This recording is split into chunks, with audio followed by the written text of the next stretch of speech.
Înainte de toate, sper să fi trecut cu bine examenul poliției, care astăzi s-a anunțat oficial cu bine. Am vă rog mult de tot, gelul, domnul consilier și cei care sunteți în față, să reglăm fluxul de așa manieră ca să nu mai se adune toată lumea brusc la Sfânta Părtășanie și să se păstreze cât se poate totuși distanța, să nu stăm număr în număr. Știu, nu este Duhul Bisericii, trebuie să fim comunitate, dar trebuie să ținem și la regulile care temporar, mă rog, ne marchează, ca să nu spun că pe unii terorizează. Legat de programul de Sfintele Paști de anul acesta. Anul trecut, știți foarte bine că n-am avut slujbe cu credincioși, ci doar noi clerici am fost singuri în biserică. Și am împărțit cu efort Sfintele Paști la cât mai multe familii am putut. Anul acesta e mai bine decât anul trecut, dar este departe de normalitatea pe care noi o știam înainte de pandemie. Așadar, în Joia Mare o să facem Sfânta Liturghie și o să sfințim după aceea Sfintele Paști, pe care începem deja să le dăm. Deci începând de Joia Mare. Paștile și cu lumânarea de înviere. De aceea vă rog, mai cu seamă cei care sunteți de față, veniți voi, pentru că aveți rânduiala personală și sunteți cei care veniți cel mai des. Veniți voi întâi să luați Sfintele Paști, joi, inclusiv vineri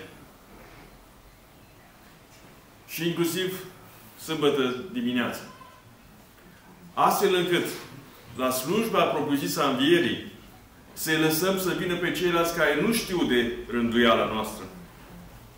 E o rugăminte foarte ciudată pentru mine ca păstor, să vă spun să stați acasă. Dar să veniți, vă rog, să luați pași înainte. De ce? Pentru ca să evităm suprapunerea între voi și alții care nu știu, nu pricep sau chiar nu vor. Că sunt tot felul de oameni. Așadar, dragilor, fac apel la voi, ajutați-mă să evităm busculada. Pentru că de un an și ceva, asta facem.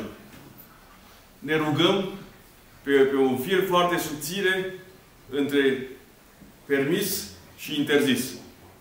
Și ar fi chiar păcat de la Dumnezeu să nu avem după aceea sărbătorile pascale liniște. Și după aceea, bineînțeles, este Vinerea Mare. Joia avem denie, bineînțeles. Avem denia din Vinerea Mare. Prohodul Domnului. La ora obișnuită, la ora 18. Iar sâmbătă facem slujba. Asta ca să informați pe alții. Că voi nu veniți. Ne-am înțeles. Facem slujba la ora 16. Tocmai pentru a da posibilitatea celor care vin de la mare distanță să se și întoarcă în timp util. Pentru că, în următoarele zile, așa numita notbremse a Guvernului Federal va intra în vigoare. Chiar dacă ea va fi contestată la Curtea Constituțională, până să se pronunțe Curtea, ea va funcționa.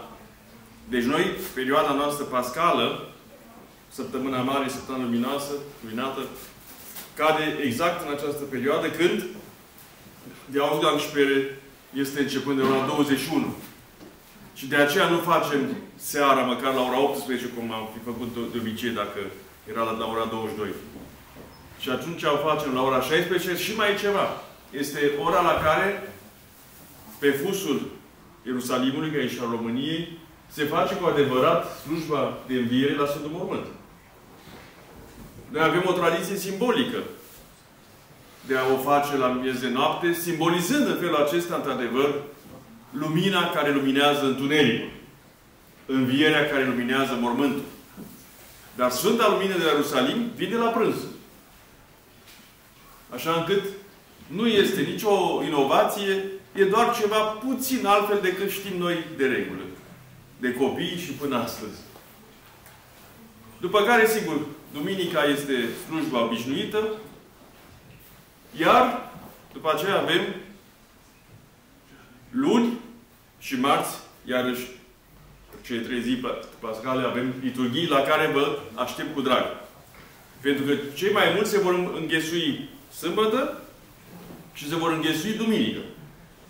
După care putem să ne revenim și noi în fire. Așadar, vă rog să ținem cont de această rânduială. Trebuie să evităm pe cât posibil aglomerația. Nu avem voie. Am primit răspunsul oficial de la Kreisverwaltung referat că nu avem voie să facem nimic afară.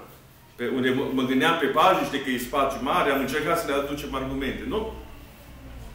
În biserică, atât cât biserica permite, cu distanță, mască și așa mai departe, și eventual în fața ei. Câți intră?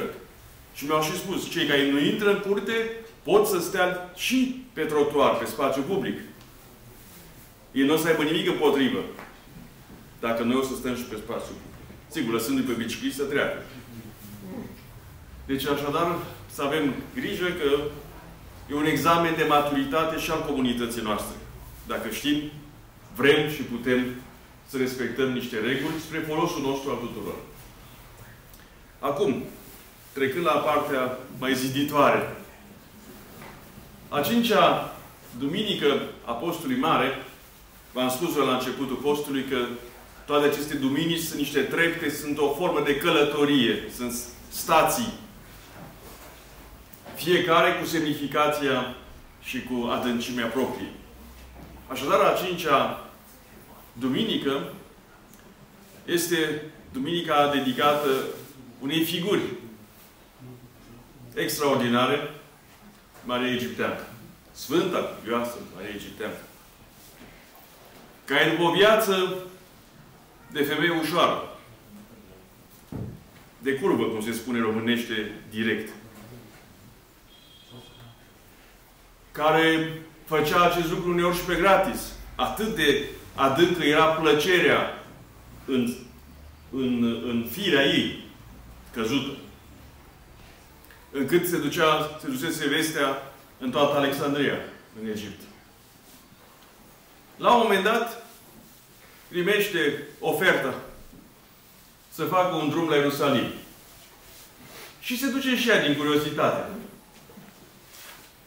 Nu vă spun că pe drum spre Ierusalim mai agață câte unul, câte altul, adică săraci bărbați pelerini cedează farmecelor Mariei Egipteancă. Deci, în această stare de spii și de trup, ajunge ea la Ierusalim. Unde, la mormântul Maicii Domnului, are loc convertirea.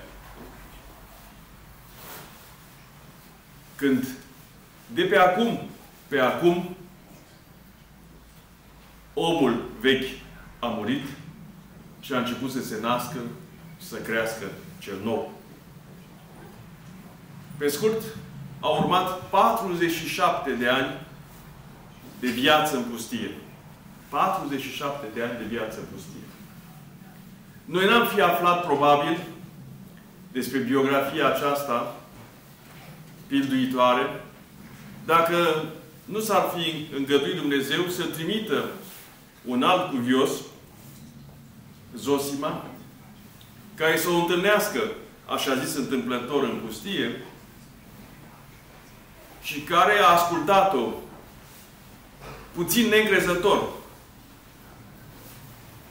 La început, i-a ascultat așadar viața și care venea cel puțin o dată pe an la ea, în pustie, de Sfintele Paști, în special, pentru a o împărtăși.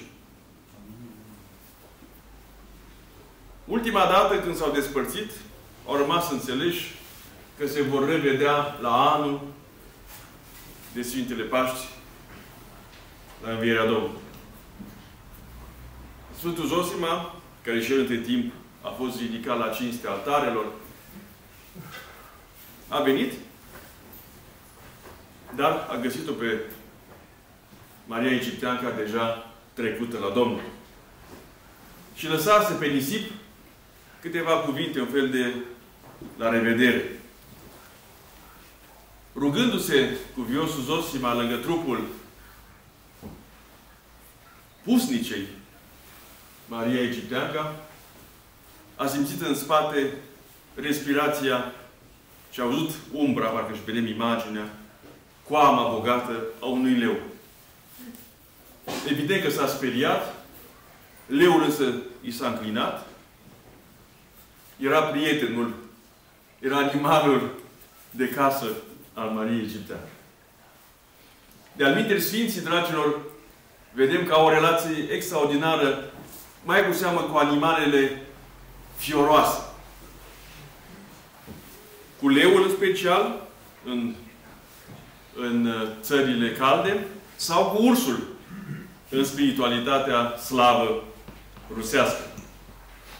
Adică ori cu leu, ori cu ursul, oricum, trebuie să ai atenție mare. Una peste alta, cuviosul și împreună cu leul, i-au săpat groapa Mariei Egipteanca și viața ei a fost după aceea povestită de Zosima și a trecut prin mai multe mâini și conștiințe și a ajuns, iată, până la noi. Pentru ca să nu vă țin, de ce oare Biserica a rânduit ca la un timp foarte aproape de învierea Domnului să pună acest exemplu în fața noastră? Care este sensul? Care este sensul de a ști, de a rememora exemplul unei femei de moravuri ușoare care se convertește la propriu? Ei bine, dragilor, cât mai succint. Dacă Dumnezeu face posibilă învierea sufletului într-un trup păcătos, cu atât mai mult, peste 2 săptămâni, vom asista la învierea trupului fără de păcat al Fiului Său. Aceasta este, dacă vreți, simetria care ne arată că învierea lui Hristos este într-adevăr arvuna învierii noastre. În suflet, iar cândva, la judecata cea mare, și în trup, după ce vom fi fost morți. Așadar, iubiților, și această duminică a Postului Mare este o duminică a încurajării. Dacă a fost posibil ca o femeie căzută să se ridice, ca un suflet tulburat să se limpezească, ca un trup stricat să se sfințească, atunci, dragilor, nici noi n-am pierdut chiar ultima șansă. Curaj, răbdare, conștienți de slăbiciunile noastre, dar și mai conștienți de faptul că acolo unde noi facem un pas către Dumnezeu, El face alte milioane de pași către noi. Să nu ne pierdem nădejdea, mai cu seamă în aceste vremuri, și mai cu seamă să le luăm ca ocazie personală să ne întrebăm ce învățăm noi pentru sufletul nostru propriu din ele. Iar Maria Egipteanca, Sfânta Cuvioasă, Maria Egipteanca, ne poate fi nu doar un exemplu, ci o dovadă că se poate. Da, se poate. Să te învii sufletește în nădejdea învierii trupești. Amin.